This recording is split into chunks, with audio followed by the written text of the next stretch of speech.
很多人现在已经知道可以投 ETF QDII 港股通，但一到真投的时候就开始迷糊，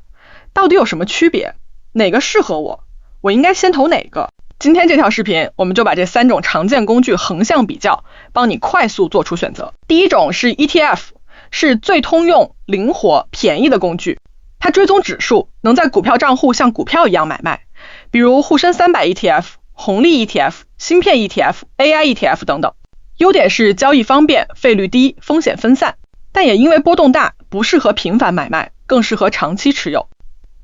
第二种是 QDII 基金，是一种帮你把人民币资金搬到海外投资的基金，适合想投资美股、港股、全球资产，但不想折腾开户的人。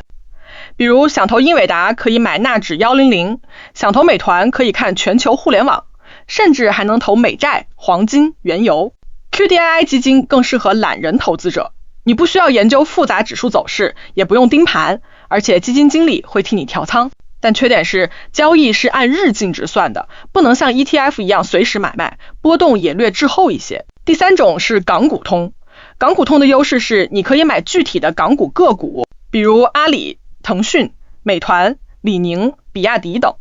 而且是用你 A 股账户直接下单，不用额外开户。但门槛高，账户资产必须50万元以上，而且需要了解港股机制，适合进阶用户。我的建议是先从 ETF 和 QDII 基金开始上手，等你对全球市场了解更深，风控能力更强，再尝试港股通个股。